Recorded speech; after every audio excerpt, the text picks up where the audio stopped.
So, I mean, what happened yesterday was a blessing. I mean, God really answered their prayers for George Floyd. Because if not for that young lady, the 17-year-old, although I thought that was a divine intervention. Because I mean, Walter Scott also, there was a video, and I don't know what kind of threat he posted to that police officer, running away from him, not towards him. And he gets shot 4 times in his back. Wow.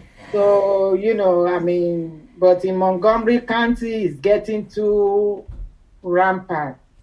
Yeah. If I left, I mean, 3 people already get shot. And, you know, I mean, it's just that I strongly believe what really happened yesterday was a God's intervention. Because, I mean, my son's case also, we had a video. But unfortunately, that video belongs to Montgomery County. Miss Comfort, I want you to finish telling your story, and I'm very glad that you're able to. Where did she go? She went to my right. Someone left. Marylin, where did you go? Don't disappear on me. When the screen goes, no. It's all wacky. We can help just one mother, because I mean, I don't wish this on the worst of my enemies. But I mean, you can just help one mother not to go this pain that we mothers have to go through. That you're knowing fully well your son get murdered just because of the color of their skin. You never get over it. But Miss Comfort, I just got to kick off the show and get rid of some bills and stuff like that. So thank you everyone for coming on You Be the Judge. My name is Dr. Paul Dyer. My co-hosts are Marylin, Pierre, attorney at law, and Judge Claudia Barber. We come here every Wednesday at 6 p.m. to talk about legal issues that we have come across, to legal understanding and to your emotional understanding. There's been recent events that has happened. We do have a mother on the line that's lost her son. She will be giving her testimony and what's going on in that case. And there's a lot of times where I know people have called on the show that wants to show their video and hear the cases. We will get to them. We just can't get to everyone's case in one show. It's only an hour show. So please be respectful. If you're not talking, please turn off your mic. I am very honored for everyone to come on the show and to be participants and to hear You Be the Judge. Before we bring on Miss Comfort, Marylin, you want to say anything, please? There you go, Marylin. I'm sorry. I'm so happy to have everyone here, and I'm sad about the discussion that we're going to have because it's really, really sad. And I'm a bit distracted because the guest that we were planning on having, Miss Cooper, Carmena Okren's mother, she is not here yet. And I laid my phone down somewhere and I can't find it. So, and she said that she was only available from 6 to 6:30. So I thought we could talk to her from 6 to 6:30. And then since Comfort is here, Miss Aludipe is here, we could then speak to her after that. So if you could give me a moment while I look for my phone. Okay. I have no idea where I put it. Oh, it was in the drawer. Found it. Okay, so I could text her while you're talking. Then all you right. have not introduced Judge Barber yet. So. And then we have our distinguished judge, Judge Claudia Barber. Thank you for being part of our show. I just love being co-host around some incredible women as Marylin and yourself. I know we had whatever we had yesterday, and I said this yesterday on a previous show. But what are your thoughts, Judge Barber, about yesterday's verdict and the outcome, and your feelings about it? Well, I thought it was a very important, significant, powerful verdict. I thought that jury, first of all, I believe that the prosecution did an excellent job of presenting their case. They did an outstanding job. It was collective. You could see the unity there. But the most powerful thing is that they brought forth credible witnesses. You had, first of all, the police chief testifying that this is not what we do, which again made it a tougher burden for the defense. And at many times during the defense's case, I really thought he was defending the indefensible, and I just thought, it seemed that way, didn't it? I just said, you're just trying to call a cat a dog. You're just trying to call wrong right. Just stop it. It's just getting ridiculous. I just kind of felt that the proceeding, it was carefully and meticulously from jury selection on down to presentation of the case. Things went well, but it was a godsend decision. It was a decision that, that to me, the facts were compelling. Now, see, this outcome should have been the same in the Emmett Till case, right? And so many, but don't just stare justice in the face and sit there and try to do a Rodney King verdict. That's no. So to me, the jury appeared to be intelligent and also aware of their job. But I believe that with all three guilty verdicts, they looked at the evidence. They looked at the compelling evidence that no, you could not convince them that this was anything other than asphyxiation and murder. It was an intent, and the part that made it intentional, which made the intentional charges stick, is the fact that George Floyd said, "I can't breathe." Right. How much more clearer are you going to be in describing that you need to get off of me? Now, I know we have some attorneys on the line, and I met a new attorney today for Baltimore City. I know she's going over police reform. Ganesha Martin is on the line. But what I want to ask is that could we have convicted him without the video? What do you think, lawyers in the room? That would have been extremely hard, because even with the video, you see what a yeoman's job it took to convict him. And this is the first time that they said in Minnesota that a white police officer has ever been convicted of killing a black person. I don't know if you remember the case way back when someone called the police on a neighbor, and then the person who called the police walked up to the police car and he was shot. That was a black police. I'm sorry, she was shot. That was a black police officer who killed the neighbor who called, and that police officer was convicted of something. I don't think it was murder. He was convicted of something. So that was the first time, but this is only the second time that has happened. So yeah, I thought the prosecutor did a great job. Oh my gosh, I thought they were excellent. And it's that type of excellence that we need to see for. And I like to go back on this case, because don't forget that the prosecutor in the county that this happened in was not going to prosecute the case. That's why the case was removed from him to Keith Ellison, the Attorney General. Right. And we have to remember that, because had it been that prosecutor, I think his words were, "I don't think that that Officer Chauvin did anything that he could prosecute him for." And also, Marylin, they had originally put out that this was a drug issue. That they had put this out, that this was like a drug bust. Yeah, so, that's true. But it's about controlling the narrative. See? Yes, that's true. Oh, and I'm just so sorry. If we could table this discussion, because we have Ms. Cooper on the line, and she is, she's trying to do a couple of meetings at once. So if we could get to her, then we could let her go and we could continue our discussion, if that's okay with everyone. Absolutely. Go ahead. Okay, Ms. Cooper, you are, if I could introduce you just a little bit. We have on the phone where it says iPhone Neo Cheer. I don't know how to pronounce that, sorry. We have Miss Melody Cooper. Miss Cooper is Kwamena Okren's mother.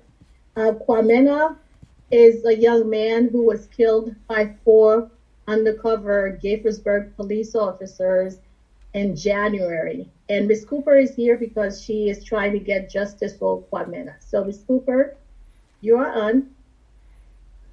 Well, first I would like to say thank God that doors are continuing to open to expose the execution of my son by 4 Gaithersburg police officers on January 8th at 5:53 p.m.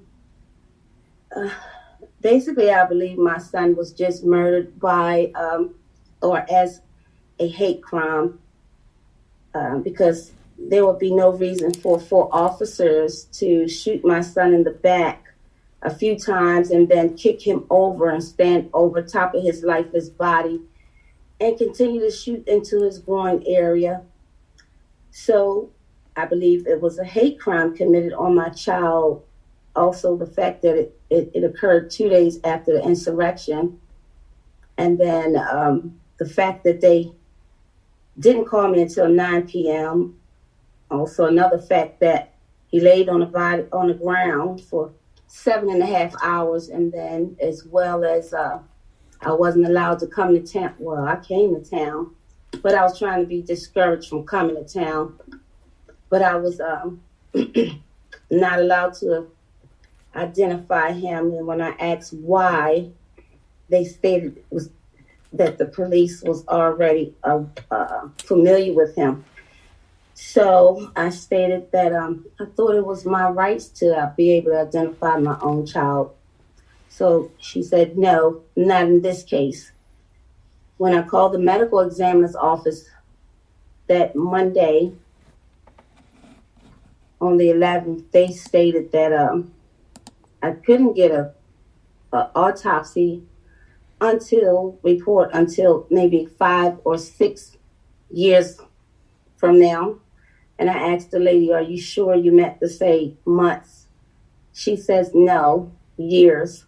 And I asked, why? Would it be because of police involved shooting? And she said, yes. But those officers actually targeted my son to make them, I guess, their mark of the day while performing a hate crime against him. And Montgomery County did everything they could to hide it. There's no reason why he laid on the ground for 7.5 hours. There's no reason why they power washed the area while he was laying on the ground, because I see that as tampering with evidence, and I think that's an additional charge. They should face a federal charge of tampering with evidence. There's no reason why that the process for my son's murder is taken. Well, I know the reason is because they're trying to hide all the crimes they committed when they committed the crime and chose him to make their mark. So therefore, I would like for the chief of police to be dismissed if he doesn't choose to resign, because as a citizen, if I murdered someone and my sister knew of it but didn't say anything, but she knew all the details, I believe she would be charged as an accessory. So if the chief of police is hiding killer cops, then he should be charged as one himself.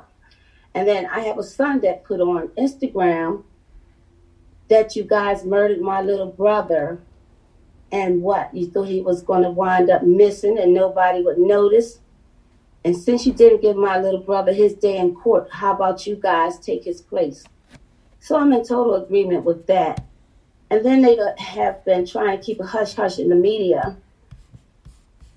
And I don't know why, because it's a police. Oh, yes, I do. It's because out of all the police killings, other than maybe perhaps way back when the Ku Klux Klans were wearing their sheets and they were, excuse my French, judges and lawyers and police, but wore the sheets so nobody knew it was their doctor out there killing black people. But anyway, the story I'm trying to get to is My son's murder was much more heinous than the last few we've seen on the TV within the last year or so. Because why would 4 officers shoot over 30-something bullets at one person that's running away from them and not posing a threat to them or anyone else? Well, not only that, but they waited for hours for him to come out. Yes, and there was one that waited in a car that I have witness statement saying that when the 3 chased, he was never across 355. That's the media lie. They was fed by the police that he was crossed 355 on a Friday afternoon, and there's no way in the world that one black child, young man, and 3 Caucasian men would run across 355, 550 in the afternoon, and no one got hit by a car. The witnesses say that it started at the top of the complex. He had just they sent someone to knock on the door and lure him out, ask him to go to the store. And then there was a man out there that I questioned when I got to town. He said he was at the top of the complex when he seen my son walking, and next he noticed my son turned around and see 3 men. And I asked him, well, what race were they? He said white. I said, okay. The 3 white men, and I don't call them men, I call them coyotes, they chased my son to the back of the complex, in which there was a individual. I can't call him a man because he's just a male. He doesn't fit the description of a man. Was sitting in his car, and the witness says that him and other residents thought that the man may have been visiting someone because he was in that car for 5 hours. So that's all more proof that they lured my son out, because the lady that the house where he lived, his girlfriend's mother, told me that 5 to 7 minutes of him being outside, they heard so many shots they thought it was a machine gun. That individual that sat at the back of the complex, the gentleman stated once my son ran and cut the building, it's his words, cut the building. That's when that individual jumped out of his vehicle and ran, and all you heard was bullets. Even per the police officer's mouth, she stated that the first bullets went into his back and the other bullets went into his front. Whereas though she didn't know, had already seen my child, because even though they tried so hard for me not to see him that way, when she stated I would have to wait till the coroner has his body, the funeral director, so have you. But my son was Muslim, and when I called to make arrangements, those individuals, once I started speaking, because I sound the same over the phone, they said, Ma? And I said, is this Abdi? He said, yes. He said, oh, no. I was praying that this wasn't our crime.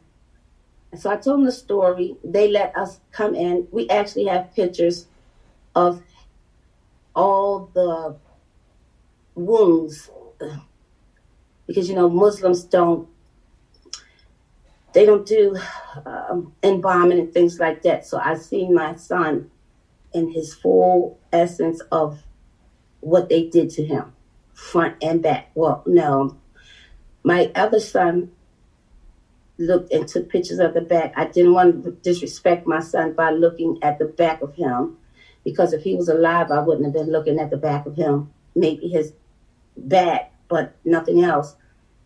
That's to say that these are so many bullets that went into his body from the front and the back.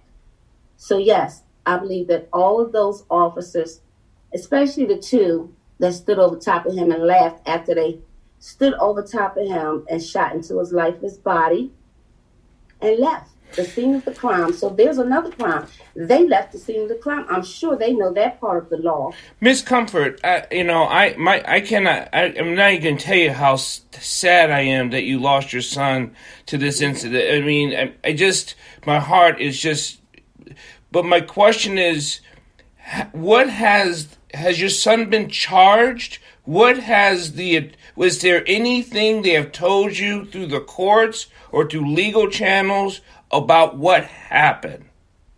Yes. No. I'm telling you what happened. First of all, Miss Cooper, I'm so sorry for your loss.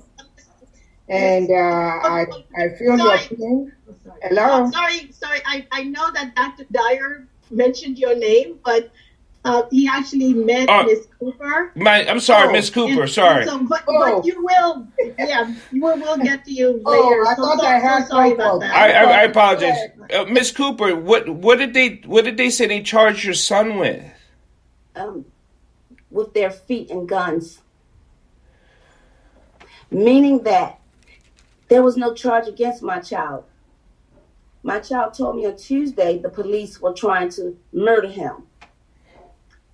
On Wednesday, my child said that there's undercover cars following him.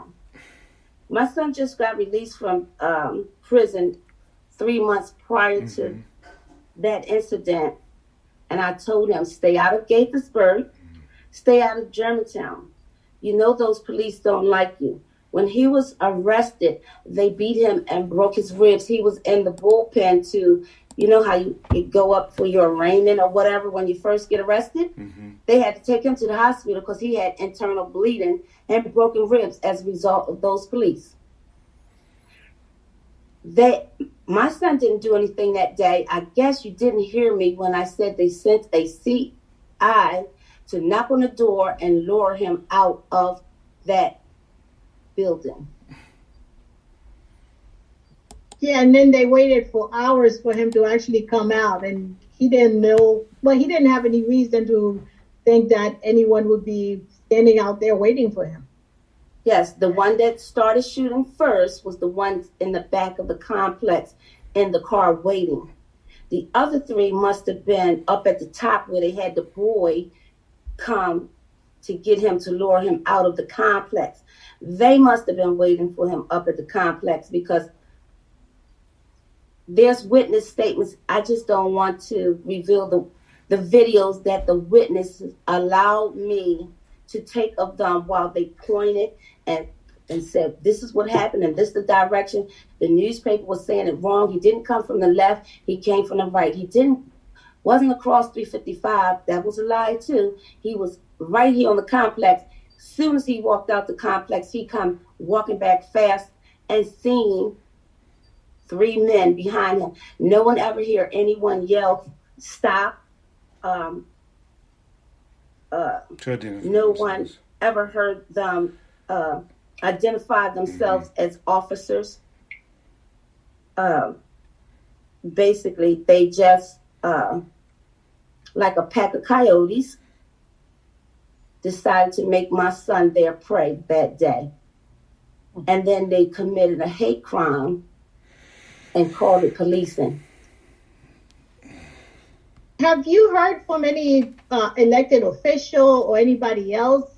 No. Oh, yes, I've heard from the Justice Department, but no elected official. I heard from yourself. I've heard from Dr. Ruby Reese-Moon, the Justice Coalition, Channel 9 News, WPFW. Well, what I mean by that, have you heard anyone, usually you hear something, our thoughts and prayers are with you. We're sorry for your loss. I know exactly what you were saying. You didn't hear me when I said no. Wow. No, I have not really heard from any elected official, not a council person, not a senator, not the mayor, not the chief of police. And that's why I believe the chief of police should be terminated. And I think I'm going to elect to send information over to the Attorney General in reference to this case. And when I went to the House of Assembly to make my testimony 4 weeks ago in reference to Bill 670, police reform, and spoke with that gentleman, and he calls my son Kwamina, and I had to let him know it's Kwamina. And at the end, he asked me a question. If they changed the law, would that make me happy? And I had 2 attorneys texting me. I did not have to answer that question, but I did. I said, nothing would make me happy because it wouldn't bring my son back, but it might make your citizens safer. What can we do to help you? Yeah. Because I know that I would like help to push to have that chief of police resigned and those 4 officers charged with murder and a host of other crimes that was committed against my child. All right, so let's take it one at a time. So like I said, we have a bunch of police forces in Montgomery County. So you are seeking the resignation of the Gaithersburg City Police Chief? Correct. Okay. The one that made contradictive interviews on TV, I've seen 3. And if anyone paid attention, they would see that they contradict themselves. And early on, there was a news reporter working with me, and she said she wants to keep up with this story because the police keep changing their stories. So that's just an indication or proof that they're lying, because if they wasn't, the story would be consistent. And then how is it that night, Detective Paula Hamill, that it's nothing to do with, she has nothing to do with the Gaithersburg City Police Department, that precinct, tell me that the officers knew of him. That's why I didn't have to come to town to identify him. And their chief say unidentified man. Wow. Is there an independent investigation being? No, I would like to have one. At very early, I told my attorney that I did not want it to go from Montgomery County to the neighboring county of Howard County, because they generally don't prosecute the police officers in their shootings.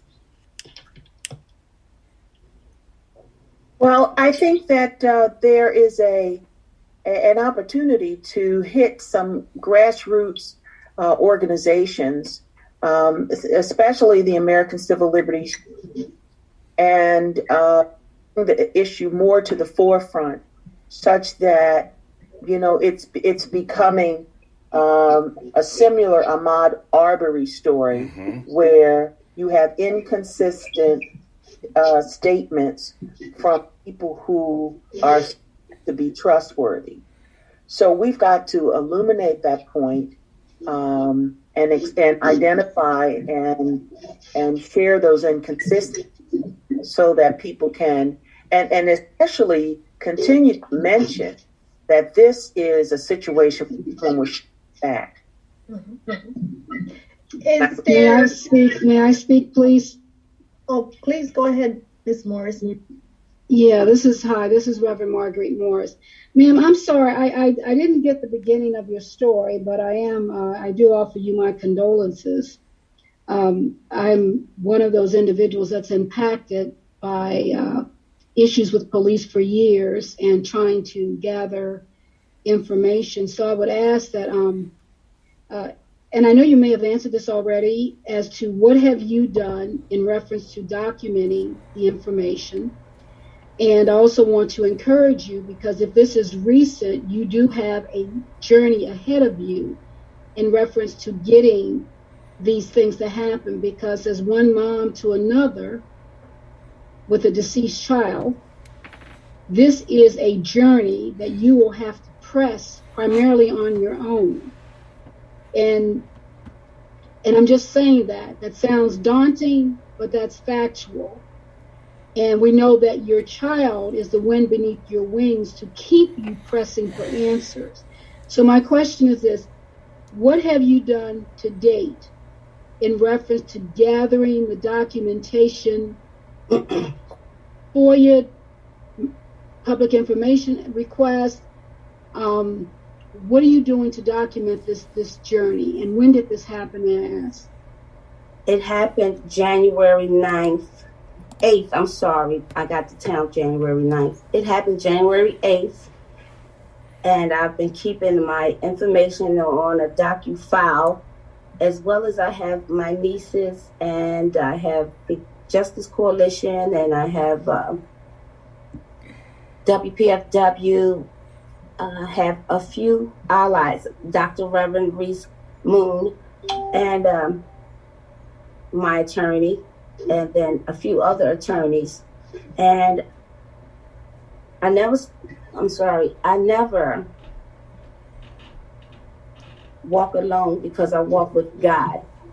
And God sends people to me, and he opens doors, and he continues to open doors. And not only do he open doors, he moves mountains.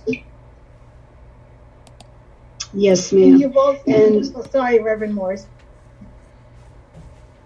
No, I'm going to digress. I just want to again encourage you. This is a journey, and it's a difficult journey. And if you'd like to take my information and maybe talk to me offline, but you've been given good information. Number one, you have the legal system working with you. Number two, as Judge Claudia recommended, reaching out to individuals like the ACLU, and you may have done these things already, but it is absolutely going to depend on the documentation and your determination. And again, I see your pain. I see you struggling, but I know you're going to do what a mom has to do. Yes, God bless you. Yes, ma'am. And I would love to obtain your information.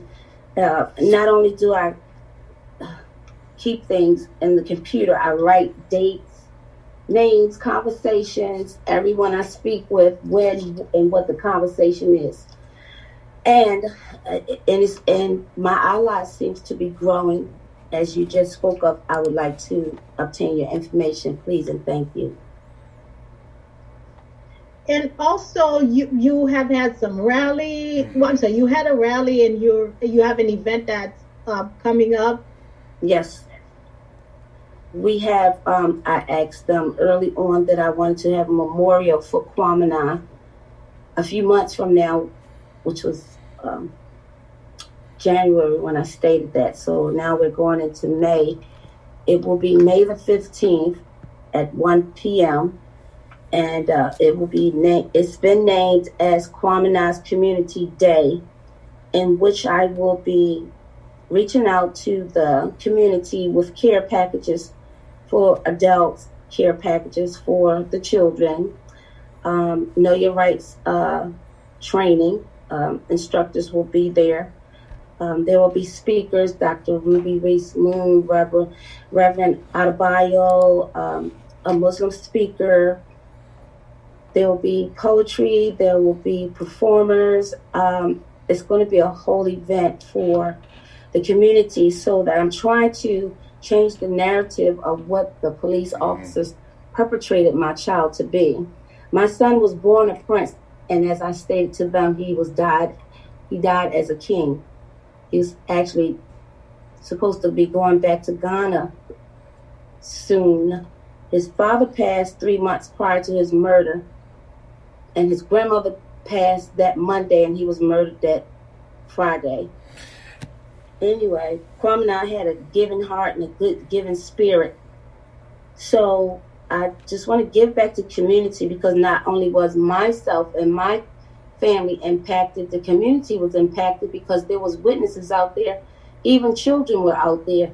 So, and then also those officers had been harassing that community and the witnesses and terrorizing them, to the point that there is a editor that had been calling me since,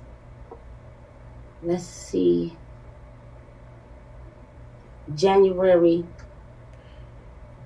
13.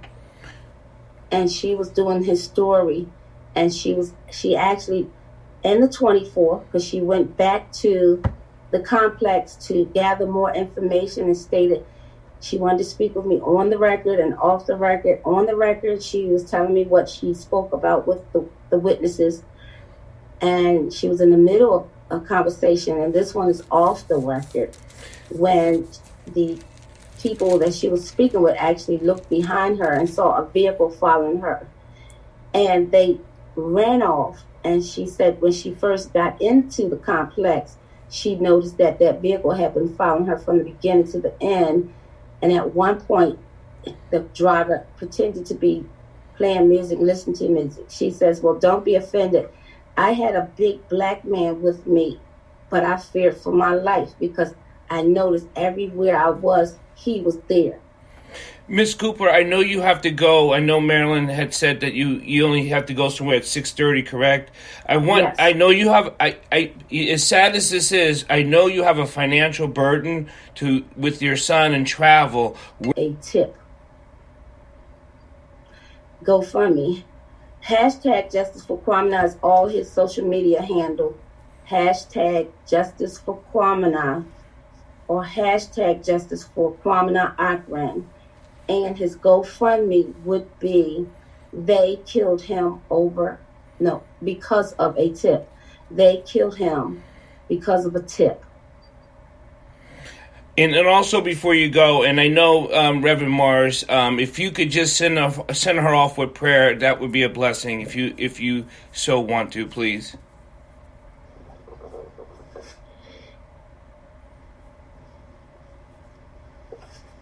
You're on mute. There you go. I'm here. Yes, thank you. I'm sorry. I'm on my cell phone. Of course. Father God, we ask you right now that you strengthen this mother, Lord, as her journey has just begun. But God, continue to provide for her all that she have need of. Continue to encourage her. Continue to hold her up.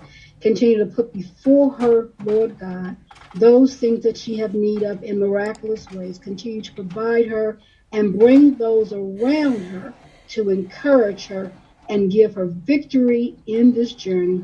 It's in your precious name, God, that we do pray. And we thank God, and amen. Amen. Amen. Thank you. And how would I obtain your information, Reverend Morris? You can, I'll give you my number, and then you can text me after this, if that's okay. Is that okay? Yes, that would be wonderful. Since this is Reverend Morris, would you like to contact me instead, because you're on the email list, so you could give it to me and I could give it to Miss Cooper? That'll be fine. We'll do that. Yeah, because that way not the whole world gets your phone number. Right. Unless you want because they might want to call me and give me a lot of money. I don't want them to do that. That could happen too. So please go to the GoFundMe page and give Reverend Morris some money, give Miss Cooper some money, because we could all use it. Amen. But yes, that'll be fine. Thank you very much. All right. I will be in touch with you, ma'am. Thank you. Thank you so much, Miss Cooper. Just one more thing. The date for the celebration of Kwamina's life was changed, and because it was supposed to be April 24th, but it's been changed.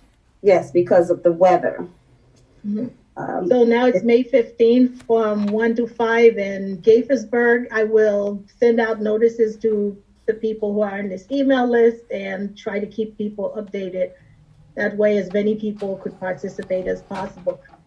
Susan is here. I don't know if Susan wants to say something, because she's from the Silver Spring Justice Coalition, and they are one of the groups helping with the celebration of Kwamina's life as well. Is Susan the one that did the interview with Sarah? Yes. Okay. I hadn't met her before. Hi, Mrs. Cooper. This is Susan. Just want to offer my condolences for your loss and my support. The Silver Spring Justice Coalition continues to support the effort to get justice for Kwamina. Thank you, Susan. Will you be present? Yes, and I at the celebration of his life, I will be there, and I look forward to meeting you in person. Thank you. And I was requesting that each organization wear a shirt or something with their logo on it. Oh, okay. I had with the logo of the organization? Yes. Oh. Okay, thank you. Yeah, that's a good idea, because it could show people how much support there is for what has happened, and how we want to broadcast it to the community that we don't want these kinds of things to continue to happen. And it will also play really, really well in terms of the colors and put it out there. I think you also talked about lanterns.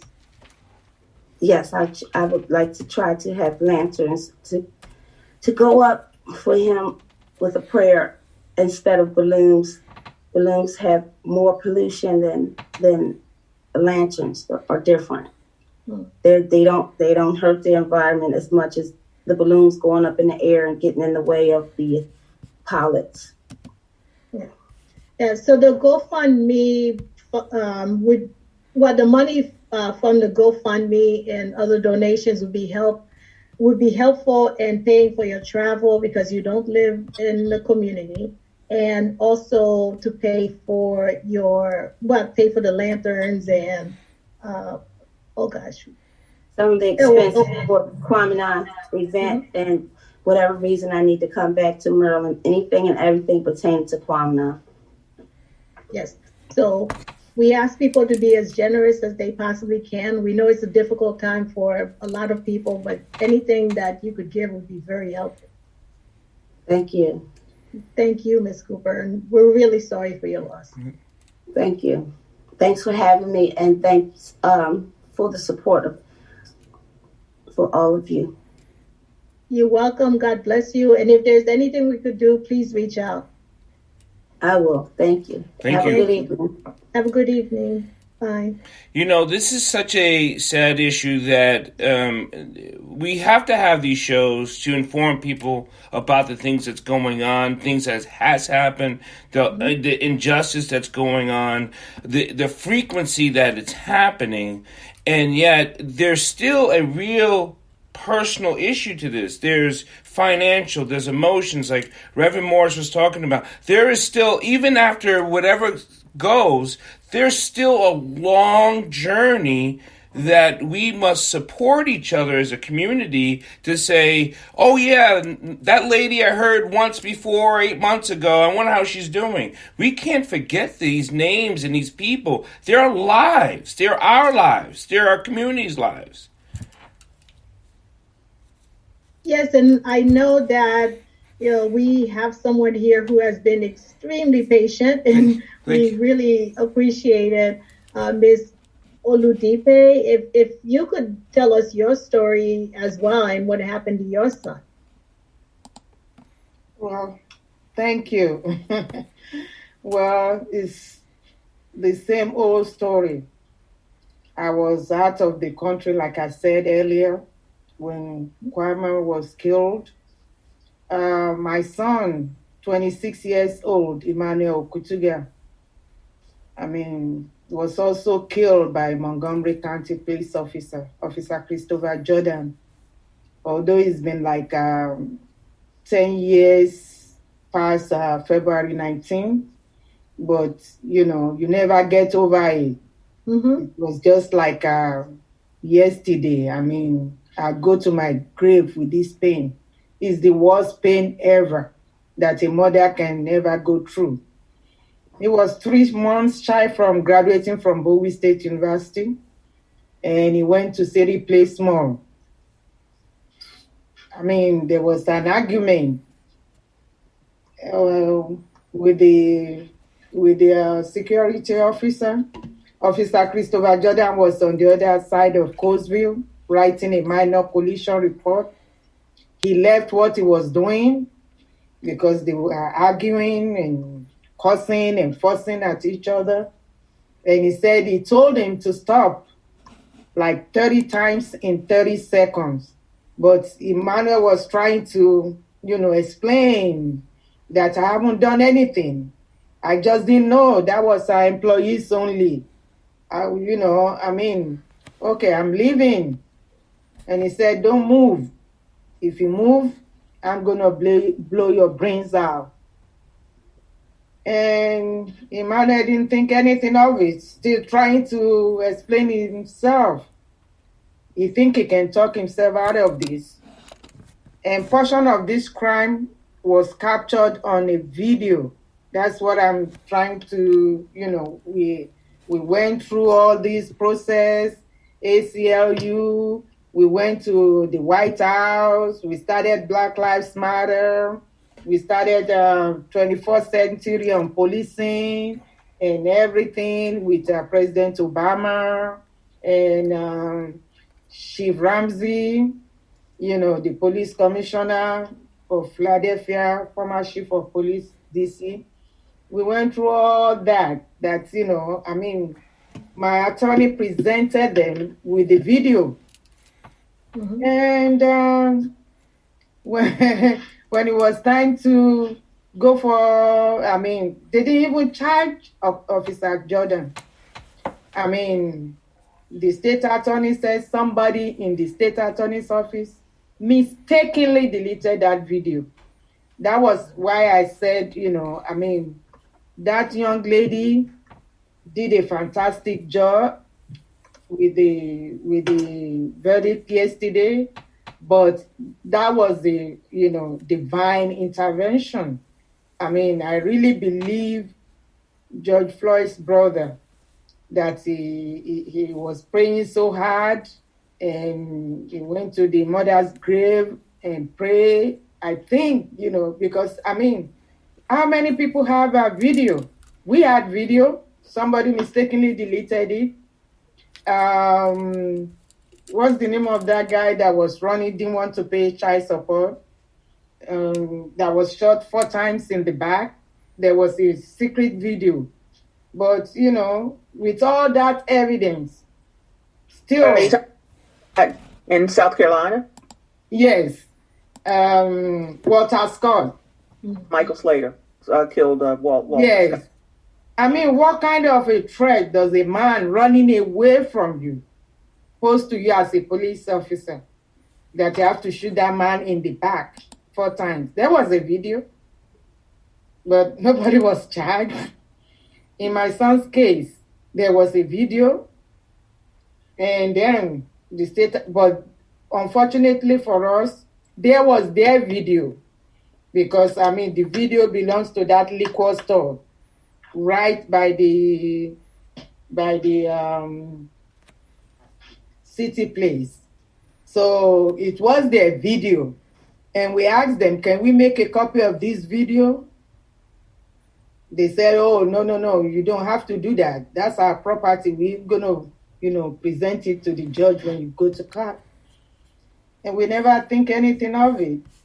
But when the time comes, oops, somebody mistakenly deleted your video. Unless you have another evidence, they throw the case out of court. So many like that. Unless, there's a divine intervention, they're just getting away with murder. But, we are all encouraged about yesterday's verdict. Guilty, guilty, guilty. But that was just, a drop in a pocket. But, except the Lord builds the house. So we just have to pray. Because my son didn't, 3 months before graduation, he's been struggling, and he didn't kill nobody. He didn't steal anything. And then they moved this police officer from Silver Spring to Rockville. The same officer had the same encounter, but, luckily the lady didn't die. He said he stopped her after a minor collision, just in my son's case. And then instead of Miss Holly, instead of her to, to take the ticket, that she just speed off with the officer on top of the vehicle. And they charged the female with attempted murder, assault on police officer. How come they move you from Silver Spring to Rockville? As long as there are black people in Rockville, the same officer, you should keep a low profile. That's why I'm praying for this George Floyd's, that Congress should do something. That if you kill a black man or a black woman in one jurisdiction, you don't transfer to another jurisdiction and, get a job. So like Miss Cook, I understand pain, but if they fire that chief of police from Gettysburg, he can come to Silver Spring or Rockville or any other jurisdiction or Howard and still get a job. And so again, Ms. Comfort, like I said before we got on air, this is, again, I'm sorry for your loss. This is a pain that that'll never happen. And as far as the police officer not being charged, what was the surrounding issue? Why they say they shot your son? What did they say? What did they tell you? What they said was that he went to City Place Mall and a fight broke up with him and the security officer. He was trying to access employees only. And, the security officer chased him. The whole, we put it on, we made a documentary. If you go to justiceforemmanuel.com, you will hear my attorney, an officer of the court. You will see the picture of my son at testimonials, because all the program that we had with the Black Lives Matter that we started before Trayvon Martins, before Walter Scott, before Tamara Rice, that we put a vigorous fight. But what they're saying is that, because we are vendors, he was coming from work. So we did the documentary, and then after they killed him, they went inside his backpack, and they said they find an ice pick. But from the video, when we asked them, okay, from this video, you said you find this ice pick in his hands. This is the instrument we use at work. We have a vending truck right there by the White House, and we serve, sausage and steak and cheese and all this stuff. He was coming from work, going home, and he said he didn't know that was. We knew they went inside his backpack after they had shot him, because that's where they get his Bowie State University ID, and the ID doesn't have the home address, just the student identification number. So they called Bowie State, and then the Bowie State gave them the address, and they came knocking. Sorry for your loss. I said, no, it can't be my son. Marylin and Claudia, Judge Barber, can she bring a case? Is there a way that she could bring something this many years later? Is there a statutory issue with this? Well, my response when somebody asks, can we bring a case, is always yes. But but do you want to bring a case? And should you bring a case? Would you be successful if the case is brought? That I think that's a better question. So the answer is yes, she can bring a case. And Oludupe, you had a lawyer. That's why I said go to www.justiceforemmanuel.com. And you will hear the attorney. If you hit on the homepage, ACLU, everybody. He was the only one who saw the video, because in my culture, I'm a Yoruba from western part of Nigeria. He invited me to come and view the last minute of my child's life. I said, in my culture, I'm supposed to know the beginning, not the end. And he assured me, he even said it on that video. I put his video on that website. We made a documentary. And if you hit on the testimonials, you will see the picture of Emmanuel. His last Mother's Day on earth. He was, he made a video for me as if he knew he was going to die. And, you can go and watch it. The video is there. I posted it. And all the rallies, the one we did for Mr. White, everything, I posted it on the website. And President Obama had me to go and testify, on 21. They didn't do anything. They just throw everything. Although they told me that there is no status of limitation for murder, that I can bring it back anytime I want, but with a new evidence, because somebody already deleted the video that we gave them. Unless I have a new video, which I don't, that's, it's going to be difficult. Because, this is the first time I've been living here for over 40 years. I never hear a white police officer. You can tell from his, pomposity and his arrogance, like he was having a picnic.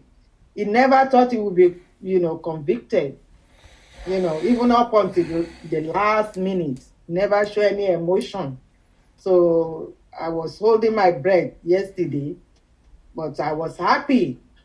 I was happy for George Floyd's family, for the little girl, the 6-year-old. But, that is just one in thousands of us. Because, yeah. I'm so sorry. I keep looking for the webpage. I can't find it. I did find a Facebook page. Do you want me to put the Facebook page in the chat? Yes, there's justiceforemmanuel.com.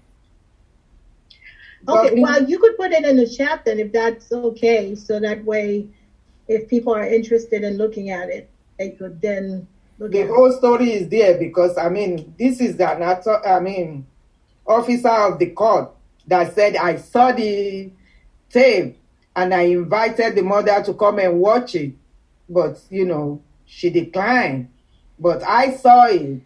The distance between Emmanuel and that police officer was like, he had his backpack in his back, and there was nothing in his hand. Mm-hmm. But, I wish, because we fight for body camera, I don't know, if they're gonna have them wear the camera. And plus, apart from divine intervention, what really helped George Floyd was that 17-year-old, that posted the video straight to Facebook. Straight to Facebook. So even if they cease, because what they used to do to us when we take a video like that with our phone, they will take it and delete it. And then, then they will say, what else do you have? Uh-huh. Mm-hmm. So, everything works well for them, but that's just one. So do you know how many people they have killed since yesterday? At least 3 or 4 that I heard over the TV. Oh, okay, great. Yes, Susan put in the website for your son's page, so that's very helpful. Thank you, Susan. Yeah. Sorry, Miss Oludepe, for your loss. We're really sorry for your loss. Unfortunately, we have one more thing to talk about. Susan wants to talk a little bit about what happened in Tacoma Park about 2 weeks ago? It was, yes, it was about 2 weeks ago. 2 men were murdered in Tacoma Park.